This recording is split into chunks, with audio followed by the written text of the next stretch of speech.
산발랏과 도비아와 아라비아 사람 게셈과 그 나머지 우리의 원수들이 내가 성벽을 건축하여 허물어진 틈을 남기지 아니하였다 함을 들었는데 그때는 내가 아직 성문에 문짝을 달지 못한 때였더라.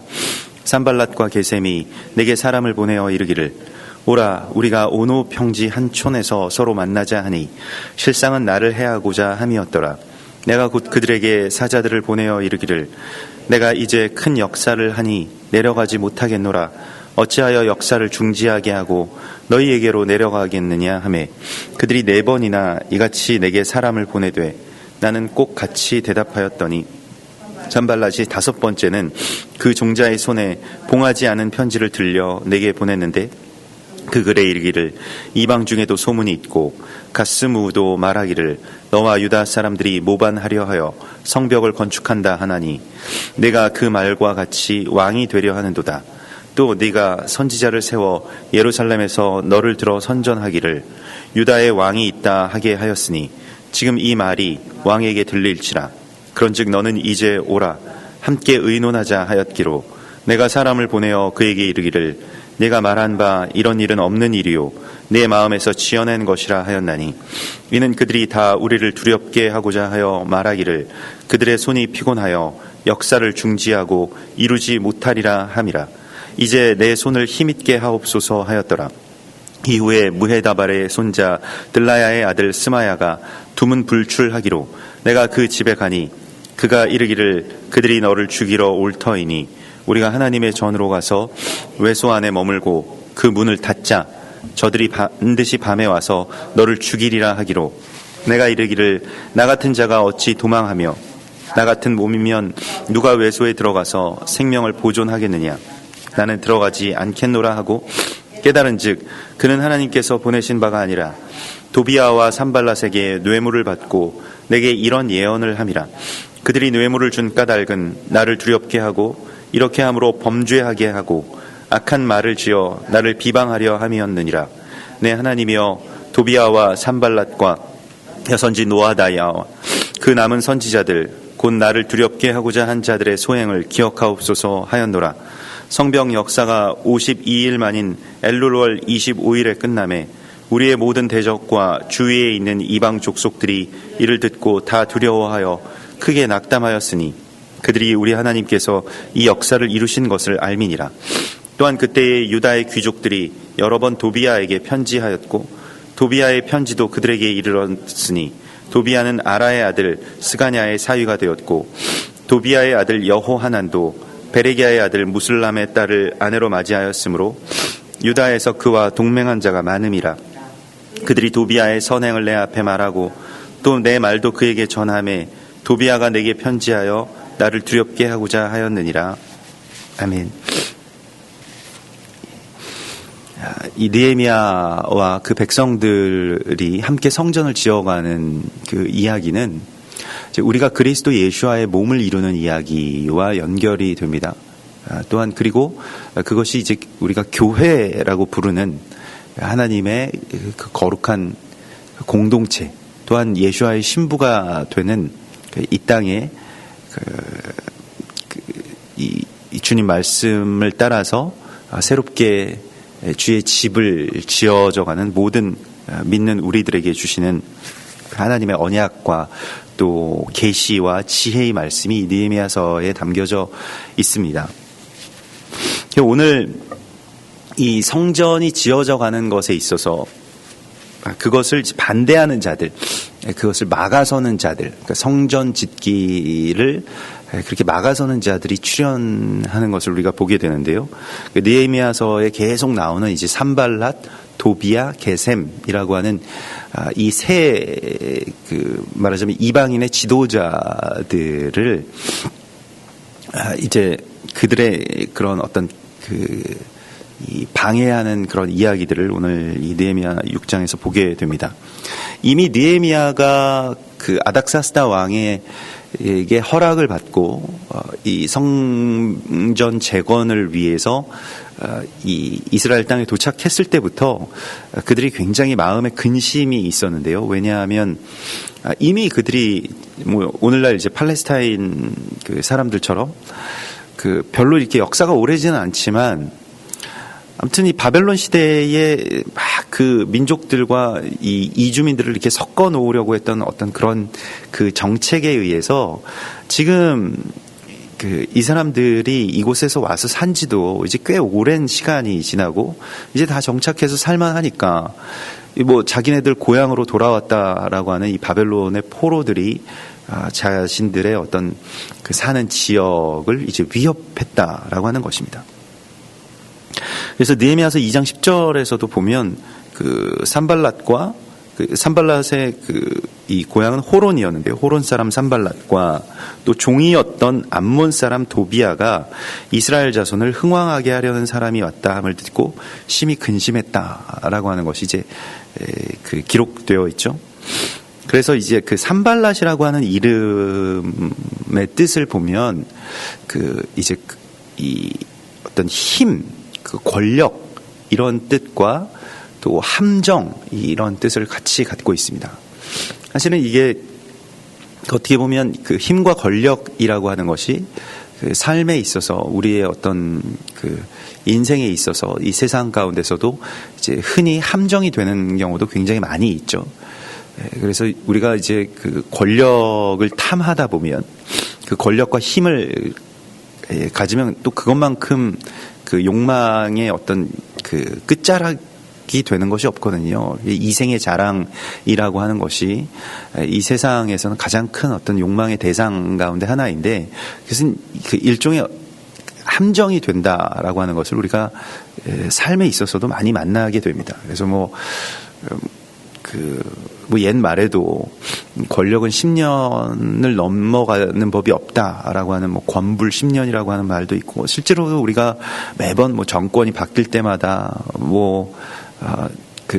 정치인들이 구속될 때마다 예전에 어떤 권력자라고 했던 분들이 고생하는 것들을 이렇게 볼 때마다 항상 알게 되는데 그렇게 힘이 있고 또 똑똑한 분들이 사실 그 구덩이 안에 들어가면 그 함정 안에 빠지게 되면 모르는 거죠.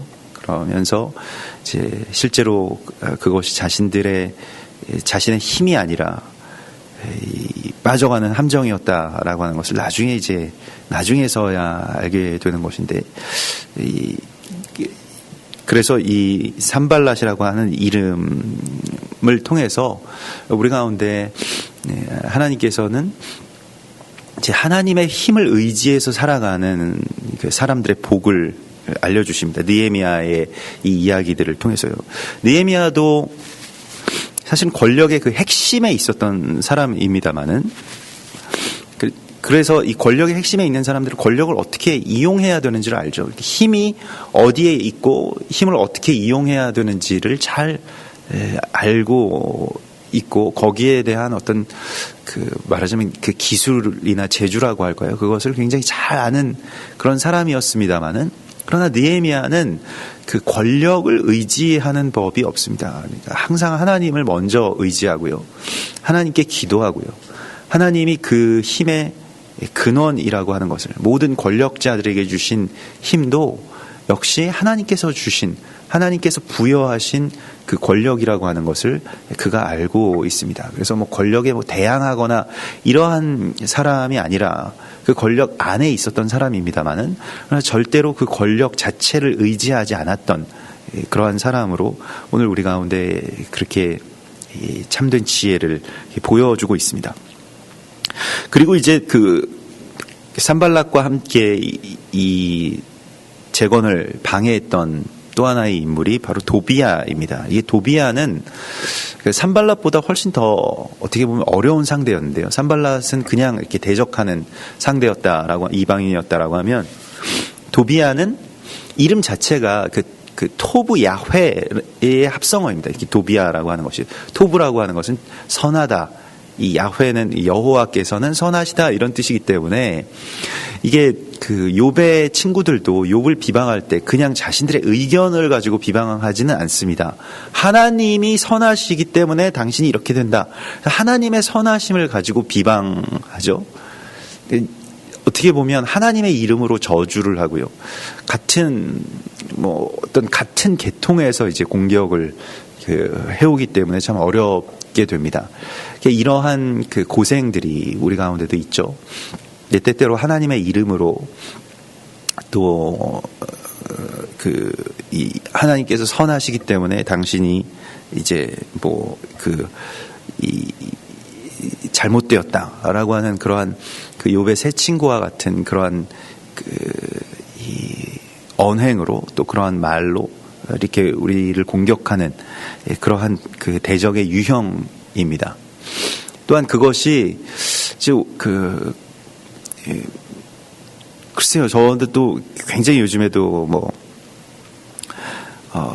그 신천지로부터 이렇게 편지들을 또 많이 받고 이메일만 보내다가 또 편지도 요즘에 굉장히 많이 하고 직접 계속 우체통에 갔다가 이제 넣기도 하고 그러는데 하나님이 이렇게 살아 계셔서 지금도 역사를 주관하시기 때문에 이제 한국 기독교에서 빨리 빠져나와야 된다. 이런 논리고 그래서 신천지로 와야 된다라고. 근데 그 편지 내용들을 보면 정말 진심으로 많이 쓴 어린 그 청년들의 그런 그 편지들인데 참 이 미혹에 이렇게 걸려서 계속해서 그 안에서 이제 어떻게 보면 이용당할 그 분들을 그 사람들을 위해서 우리가 계속 기도해야 되겠습니다만은 결국에는 그러한 모든 그 미혹의 어떤 이 올가미가 하나님의 이름으로 되어 있다라고 하는 것이 참 무서운 것입니다.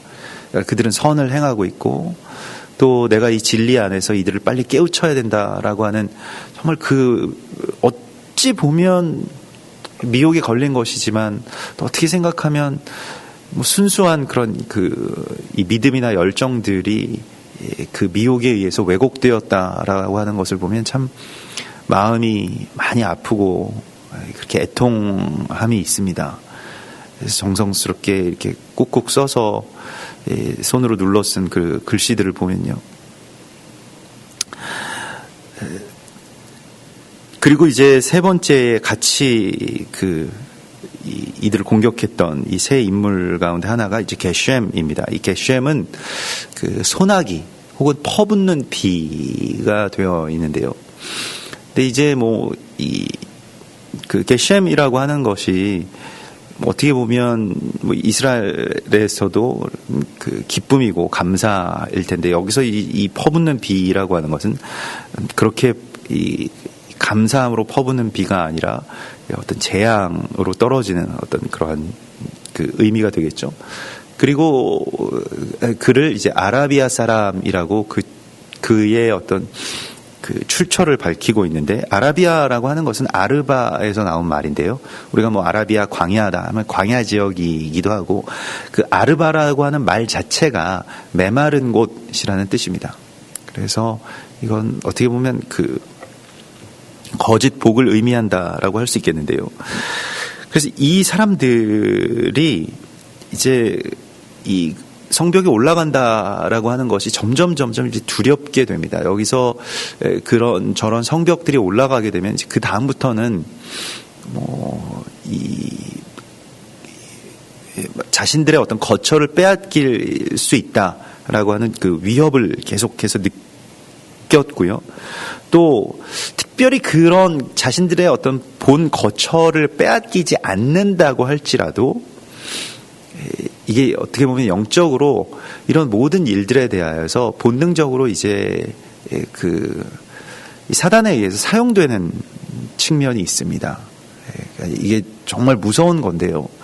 우리는 이제 산발락과 그 도비아와 게셈을 어떤 우리의 어떤 대적과 그 대적의 역할들을 하는 사람들로만 생각을 합니다만은 더 깊이 우리가 기도해야 되는 것은 내가 산발락이나 또 도비아나 게셈처럼 하나님의 일을 막아서는 자가 되지 않게 해달라고 기도해야 됩니다.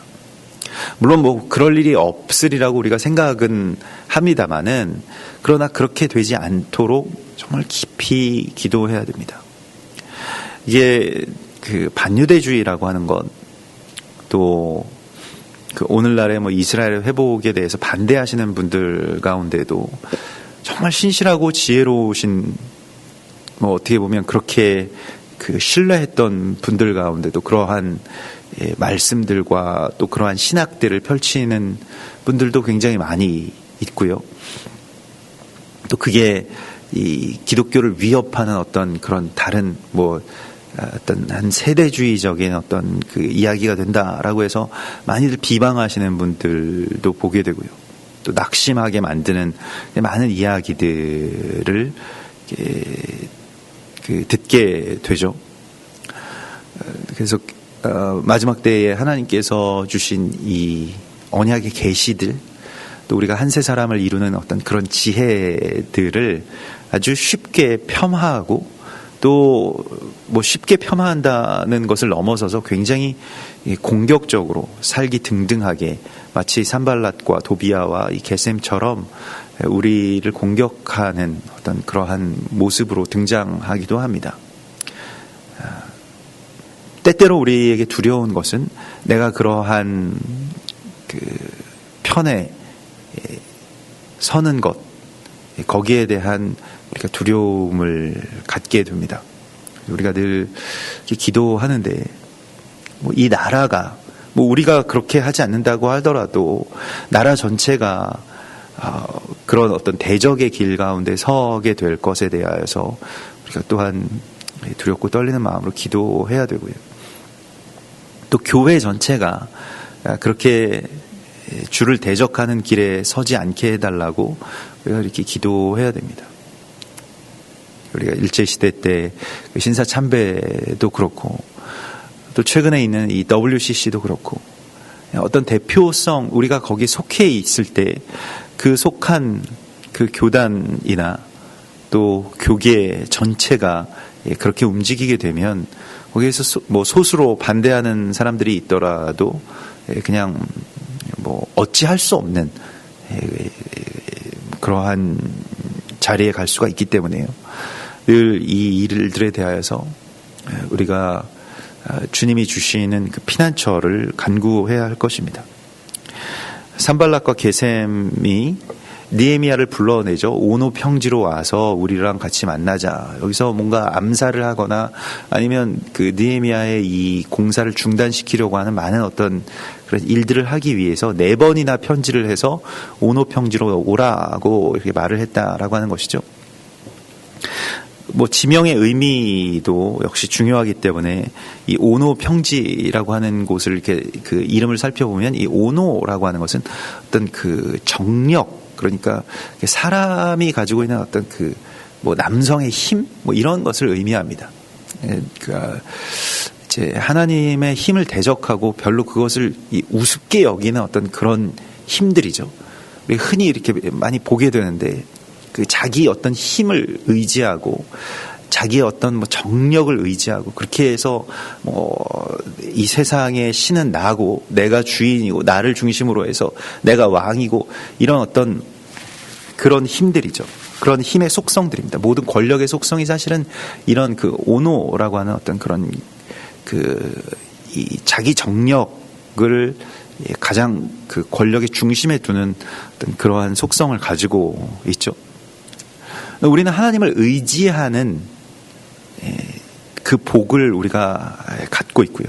하나님께 늘 묻고 하나님께 의지하고 하나님 말씀하시기 전에는 움직이지 아니하고, 이것이 사실은 우리에게 있어서는 또한 힘입니다. 그러니까 그 힘과 힘의 어떤 대결을 오늘 우리가 보게 되는데, 느헤미야는 여기서 굉장히 지혜롭게 이제 이 큰 역사를 행하니 내려가지 못하겠노라라고 말하고, 거기에 가서 그 사람들과 같이 앉는 순간 여러 가지 계략들, 준비해 놓은 계략들에 빠지게 될 것임을 그가 직감하고 알고 있는 것이죠. 내가 뭐 무서워서 거기 못 가겠느냐 하고 자신도 마치 그 힘과 힘의 어떤 대결로 그렇게 내려갔다면 또 어떤 일을 당할지 모르겠습니다만은 여기서 이제 느헤미야의 지혜를 우리가 보게 되는 것입니다. 시편 1편도 복 있는 자는 오만한 자들의 자리에 앉지 아니한다. 그 복을 갖고 있다라고 말씀을 하고 있습니다. 우리가 항상 그 복을 달라고 구해야 되는데요. 우리가 그렇게 피할 수 있는 어떤 지혜도 필요하고요. 또한 그런 시기도 잘 만나야 됩니다. 그래서 자기가 선택할 수 있는 것이 아닌 어떤 자리가 있지 않습니까? 그리고 어떤 그런 상황들이 있지 않습니까? 그래서 나에게 그러한 복을 달라고 구해야 됩니다. 그래서 악인들과 죄인들의 길과 또 오만한 자들의 자리에서 피할 수 있는, 거기에 거하지 않을 수 있는 복을 달라고 우리가 구해야 됩니다. 이것도 일종의 복입니다. 하나님이 주셔야만 받을 수 있는 것입니다. 물론 내가 선택해서 가고 싶은 곳 가고 가기 싫은 곳 안 가면 그만이라고 생각할 수가 있겠습니다만은 살아가는 데 있어서 꼭 그렇게 되는 것만은 아니죠. 하나님이 계획하시고 선하시게 인도하심을 늘 인정하고 또 때때로 주님께 우리가 이 출입을 지키시는 주님을 이제 늘 의뢰하고 물어야 합니다. 그래서 이 느헤미야는 여기서 지혜롭게 그 자리에 가서 앉지 않을 수 있는 복을 구하고 또한 받습니다. 그러면서 이제 그들이 계속 비방하는 것은 결국 이들은 이제 이 더 큰 권력을 등에 업고 그를 공격하려 한다. 이게 이제 항상 이스라엘 공격하는 어떤 논리이기도 하죠. 이스라엘이 그 권력에 위협이 된다라고 하는 것입니다. 이게 반유대주의의 어떻게 보면 핵심 중에 핵심이라고 할 수 있겠습니다. 독일도 그렇고, 영국도 그렇고, 스페인도 그렇고, 세상의 모든 어떤 그 제국들이 나중에는 이제 이스라엘이 처음에는 우호적이다가도 나중에는 이스라엘이 결국 우리의 권력에 위협이 된다. 우리를 이렇게 반대하는 어떤 그 골칫거리가 된다라고 해서 그 분노 가운데 이제 끌어오르게 되죠. 근데 실제로 이제 이 느헤미야가 말하는 것처럼 오늘 8절에서 말하는 것처럼 이런 일은 없는 일이요 내 마음에서 지어낸 것이라. 이 일들을 지어내는 이 개교라고 하는 것이 이제 사단이 이제껏 이 모든 세계의 역사 가운데서 대적의 역할을 하는 자들에게 만들어낸 그런 이야기들이고, 사실 이스라엘의 어떤 본질을 굉장히 왜곡시키는 어떤 그런 이야기들이 많이 있었던 것을 우리가 보게 됩니다. 예전에 흑사병 페스트에 이 병원균이 유대인들에게 있다. 이렇게 되는 것처럼 관동 대지진이 있었을 때 거기에서 갑자기 그 지진의 어떤 그 분노가 또 공포가 조선인들에게로 향해서 많은 학살들이 일어났던 것처럼 조선인들 때문에 이런 일이 일어났다. 논리적으로는 말이 안 되는 것인데 이게 이 감정적으로 또 두려움과 분노를 타고 들어오는 이 이야기들 가운데서 많은 유대인들이 또 당시 많은 조선 우리 민족들이 이렇게 희생당한 것들을 우리가 보게 됩니다. 그리고 이런 이야기들을 계속해서 대적은 꾸며낼 것입니다. 왜냐하면 주의 백성들을 죽이는 것이 그들의 어떻게 보면 존재의 이유이기도 하기 때문에 그렇습니다. 그리고 9절에 보면 이는 그들이 다 우리를 두렵게 하고자 하여 말하기를 그들의 손이 피곤하여 역사를 중지하고 이루지 못하리라 함이라. 그래서 대적은 우리를 이제 두렵게 하고요. 또한 피곤하게 하는데요. 이게 진절머리가 나게 한다라고 할까요? 대적이 공격하는 것은 계속 아주 집요하게 계속 그 지점만 공격하는 것이죠. 그래서 이 느헤미야와 그 백성들이 지칠 때까지 계속 공격합니다. 히브리서 12장 3절에서는 너희가 피곤하여 낙심하지 않기 위해서는 죄인들이 이같이 자기에게 거역한 일을 참으신 일을 생각하라. 그러니까 예수님께서 그 고난을 이기시고 자신을 거역한 이들을 어떻게 참으셨는지를 너희가 생각하라고 말씀을 하시면서요. 그러므로 피곤한 손과 연약한 무릎을 일으켜 세우고 너희 발을 위하여 곧은 길을 만들어 저는 다리로 하여금 어그러지지 않고 고침을 받게 하라고 말씀을 하십니다. 그래서 이 어그러지지 않고 고침을 받게 하라고 하는 이 저는 다리라고 하는 것이 사실은 이러한 모든 것들, 피곤케 하고 낙심케 하는 것의 모든 근원은 말씀의 왜곡에서 온다라고 하는 것을 우리가 보게 됩니다. 이게 저는 다리라고 하는 것은 그냥 일반적인 어떤 장애를 의미하는 것이 아니라 말씀의 어딘가가 이렇게 왜곡되어서 그것이 쩔룩쩔룩하게 되는 것이죠. 곧은 다리가 되지 못하고요. 이게 뭐 말씀이 왜곡된다라고 하는 것은 저는 이제 그 좌로나 우로나 치우치지 아니하여야 된다라고 하는 주야로 말씀을 묵상하여 좌로나 우로나 치우치지 않도록 하라고 하는 이 모세가 여호수아에게 주었던 마지막 유언과도 같은 이 명령을 의미하는 것임을 우리가 보게 됩니다. 그래서 그 말씀 안에서도 이 균형이 맞기 위해서는 그 자의적인 해석에서 우리가 떠나야 되고요. 또 성령께서 조명해 주시는 대로 또 성령께서 우리 가운데 지혜 주셔서 열어주시는 그 길로 우리가 갈 수 있어야 됩니다. 여기에 산발랏과 도비아와 게셈이라고 하는 것은 또한 우리 안에 있는, 내 안에 있는 또한 다른 마음의 이름이기도 합니다. 또 이것이 나에게 있어서 그러한 하나님을 대적하는 일로 가게 하지 않을 수 있도록, 그것은 어떻게 보면 우리 안에 있는 어떤 두려움, 또 분노, 그리고 유혹과 그 욕망에 넘어지는 그러한 우리의 속성이기도 하기 때문에 그렇습니다. 갈라디아서 6장 9절의 말씀에서는 우리가 선을 행하되 낙심하지 말지니 포기하지 아니하면 때가 이름에 거두리라, 이렇게 말씀을 하십니다. 어려움들이 많이 있고 느헤미야와 같이 이러한 일들 속에서 계속해서 이렇게 낙심케 하는 어떤 공격들을 우리가 받을 때에도 끝까지 그것을 붙들 수 있게 해달라고 오늘 느헤미야가 이렇게 기도를 합니다. 아주 짧게 오늘 기도하고 있는데요. 이제 내 손을 힘있게 하옵소서, 자신은 이렇게 기도했다는 것입니다. 대적의 어떤 비방에 집중하지 아니하고 자신의 기도로 하나님의 마음 가운데로 다가가려고 하는 이 느헤미야의 모습을 우리가 보게 됩니다. 우리는 뭐 사람 사이의 어떤 관계에 있어서 그걸 뭐 자기가 뭐 자기 나름대로 푼다고 뭐 사람을 막 상대해가지고 뭐 얘기로 뭘 해서 막 풀고 뭐 그것도 때때로는 하나님이 주시는 어떤 지혜 안에서 그렇게 할 수 있습니다만은, 먼저는 그 이전에 먼저는 하나님 앞에 먼저 나아가서 기도하고 멈추고 또한 간구하는 이 느헤미야를 우리가 보아야 됩니다. 뭐 느헤미야가 입이 없어서 또 말이 짧아서 이렇게 여기서 가만히 있는 게 아니지 않습니까? 내가 대적해서 한번 다 이겨보겠다, 이렇게 뭐 막 나서려고 하는 그런 그 시도 안에서 먼저 멈추고 겸손하게 주님께, 주님 나를 강하게 하시옵소서, 내 손이 힘이 빠지지 않게 해주시옵소서라고 그렇게 구하는 이 느헤미야의 겸손한 믿음들을 우리가 보게 됩니다.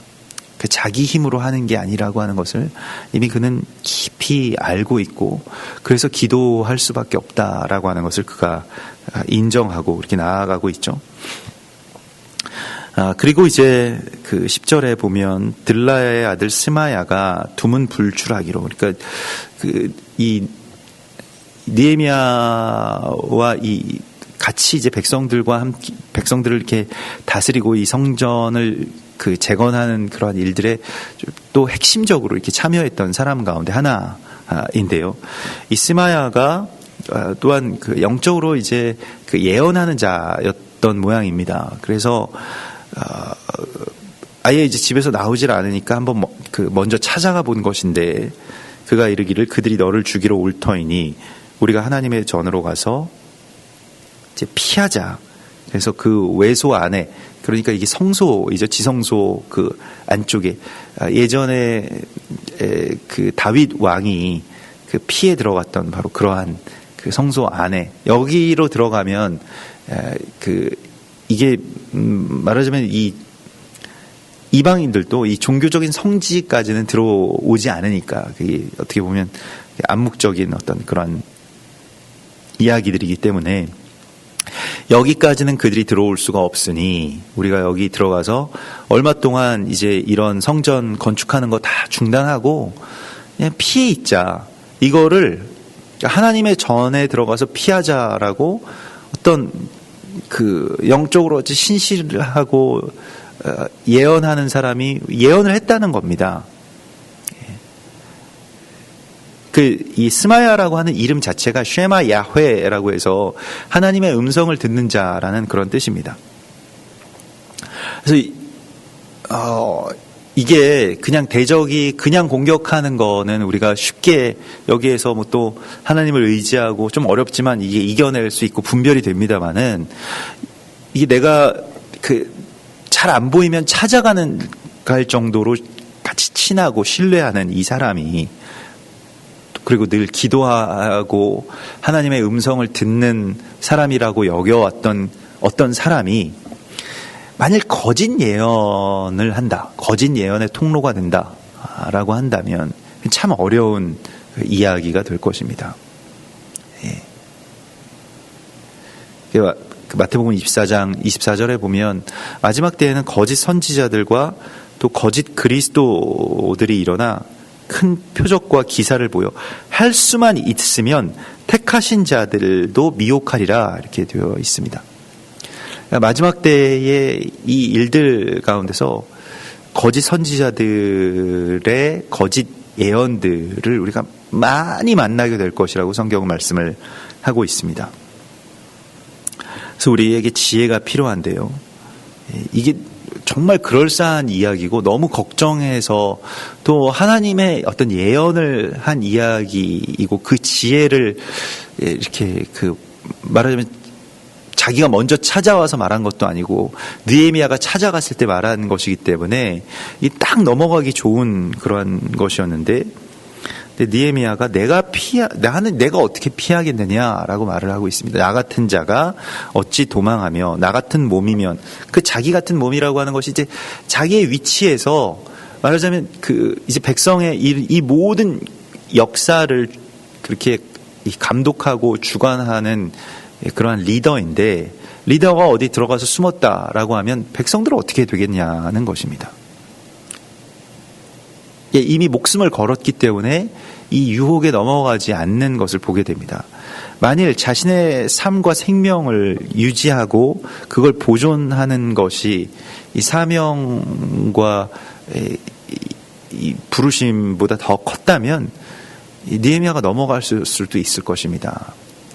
그러나 이 마지막 때의 이 거짓 선지자들을 피하는 지혜는 결국에는 십자가입니다.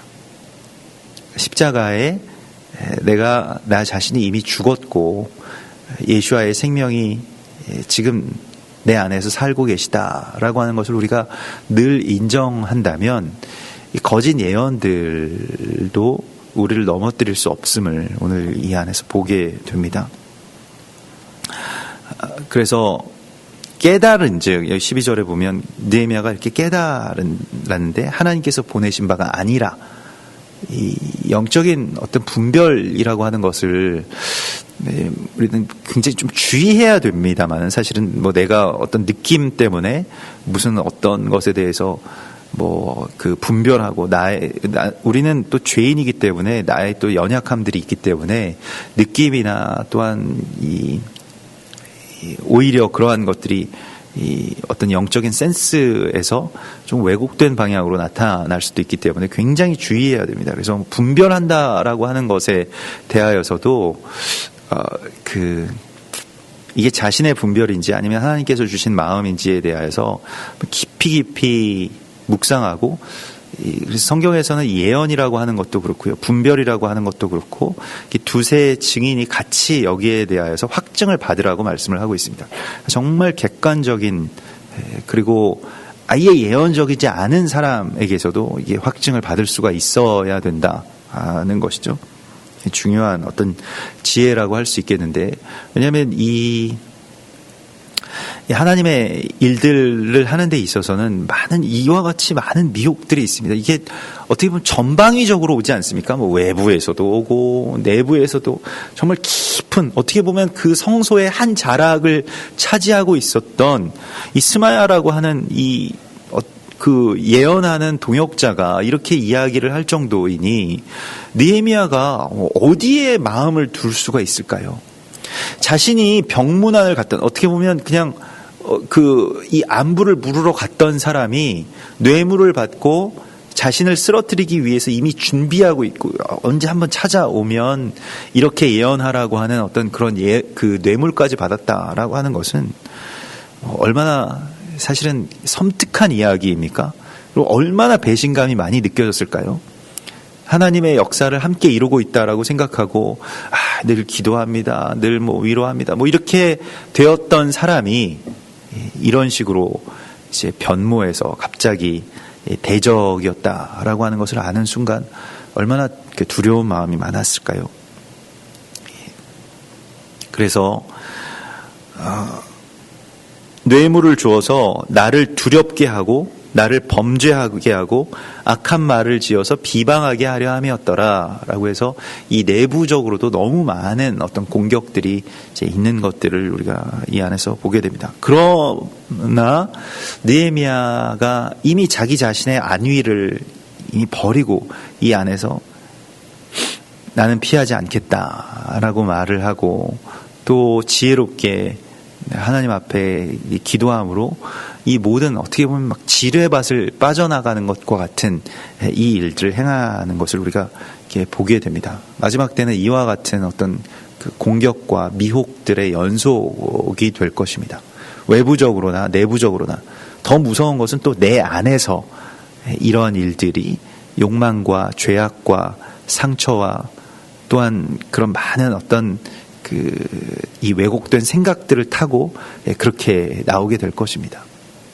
그래서 마지막에는 그 모든 것들이 다 이제 패하고, 예언도 패하고 방언도 패하고 모든 것들이 다 패하고 사랑만 남는다라고 주님께서 말씀을 하시고 있는 것입니다.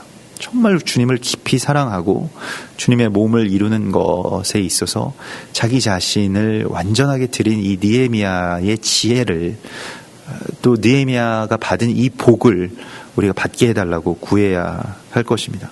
더 나아가서는 이 18절 이후에 보면 이 도비야가 어떤 식으로 공격을 하냐면, 이 지금 유대인들과 이스라엘 백성들과 많은 관계를 통해서 이제 다시 공격을 하기 시작합니다. 도비야가요. 그러니까 참 어려운 일들을 우리가 하나님 주의 일을 하다 보면 이제 겪게 될 때가 있는데, 그 유대인들을 이제 그 아내로 맞이한, 그러니까 도비야의 아들이, 도비야는 사실은 일반적으로 거의 다 완전 유대인 같은 그러한 모습을 외향적으로 다 가지고 있습니다. 이름도 도비야죠. 아들 이름도 여호와 하나니죠. 그러니까 이게 완전 거의 유대인처럼 보이면서 유대인들과 혼인하고 그 커뮤니티에서 많은 영향력을 이제 갖고 있는, 말하자면 지역의 오늘로 치면 어떤 유지라고 할까요? 아니면 완전히 그 공동체를 장악하고 있는 어떤 그런 영향력 있는 인물이라고 할까요? 이런 그 사람이 하나님의 역사를 이제 방해하기 시작하면 굉장히 어렵게 되는 거죠. 그래서 유다에서 그와 동맹한 자가 많음이라, 거의 유대인으로 그냥 다, 사실 혼인할 정도면, 자신의 딸을 그 아들에게 줄 정도면 엄청난 신뢰가 있다는 것 아닙니까? 그렇게 동맹한 자들 안에서부터, 내부적으로부터 지금 공격하는 것을 우리가 보게 됩니다. 어려운 많은 싸움들 속에서 하나님의 이 거룩한 예루살렘과 성전을 지어 올리는 이 느헤미야와 그의 백성들처럼 우리도 많은 미혹과 또 많은 방해들, 만나게 될 것임을 성경은 분명히 우리 가운데 예언하고 계십니다. 우리가 또한 하나님의 일을 이루면 또 이러한 일들을 만나게 되죠. 그러므로 이 안에서 참 지혜와 또 지식의 영으로 또 우리가 멈춰야 될 때 멈추고 또 나아가야 할 때 나아갈 수 있는 그 지혜의 근원이 되신 우리 주님을 신뢰하고 찬송합니다. 우리 같이 기도하겠습니다. 우리 이 시간 주님 바라보시면서 또한 우리에게 이 마지막 때에 이 모든 것들을 이길 수 있는 주님의 사랑을 부어달라고 우리 이렇게 같이 기도하고, 대적의 또 위협과 또 유혹과 회유와 또 거짓 계괴를 다 피할 수 있는, 또 이길 수 있는 주의 지혜와 또 주님의 능력을 우리 가운데 부어달라고 우리 간절하게 주님 앞에 간구하며 기도하겠습니다. 주여 감사합니다. 할렐루야. 주여, 마지막 때에 처처에 거짓 예언과 거짓 선지자들이 일어나 주의 뜻을 빙자한 많은 공격들 가운데서 주여 우리들 살게 하여 주시옵소서. 주여 우리들 멈추게 하여 주시고 또한 우리들 주님 나아가시는 곳을 향해서 나아갈 수 있도록 인도하여 주시옵소서. 주여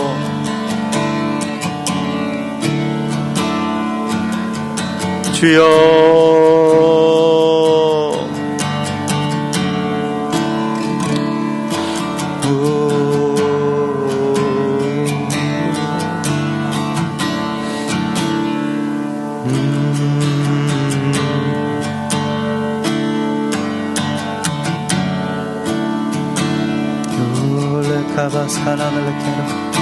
주여 부으소서.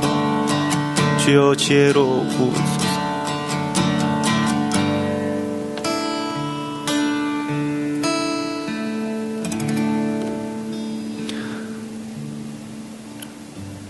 너희 중에 누구든지 지혜가 부족하거든 모든 것에 후히 주시고 꾸짖지 아니하시는 하나님께 구하라. 그리하면 그가 너희에게 주시리라. 주님, 우리 마지막 때를 살아갈 수 있는 지혜를 부어주시옵소서. 무엇이 진리이고 또 어떤 것이 거짓인지 알 수 없게 포장되어 있는 이 마지막 때의 세상 가운데서 오직 주님의 말씀을 우리가 더 깊이 의지하고 또 의뢰하며 주님 안에서 이 모든 것들을 이길 수 있는 지혜를 우리 가운데 주시옵소서. 우리의 모든 욕망과 또 어리석음을 그리스도의 십자가에 못 박아 주시고 주의 지혜 안에서 늘 담대하게 또 언제나 주를 의지하며 살아갈 때에 참된 그리스도 예수와의 승리가 우리 가운데 온전하게 이루어지게 될 것을 믿사오니 주여 늘 우리의 손을 붙드시고 강하게 하여 주시옵소서. 또한 우리가 마지막 때에 주를 대적하는 자의 편에 서지 않도록 지켜주시고 또 내 안에 모든 것들이 오직 주님의 뜻만을 향해서 나아갈 수 있기를 소망하오니 주님 우리를 붙들어 주시옵소서. 우리를 다만 악에서 구하여 주시는 주님을 신뢰하오니 주님 오늘 하루도 우리와 그와 같이 동행하여 주시옵소서. 다시 오실 예수와 메시아의 이름으로 감사하며 기도드리옵나이다. 아멘. 하늘에 계신 우리 아버지시여 이름이 거룩히 여김을 받으시오며 나라의 임하옵시며 뜻이 하늘에서 이룬 것 같이 땅에서도 이루어지이다. 오늘날 우리에게 일용할 양식을 주옵시고 우리가 우리에게 죄 지은 자를 사해 준 것 같이 우리 죄를 사하여 주옵시고 우리를 시험에 들게 하지 마옵시고 다만 악에서 구하옵소서. 대개 나라와 권세와 영광이 아버지께 영원히 있사옵나이다. 아멘.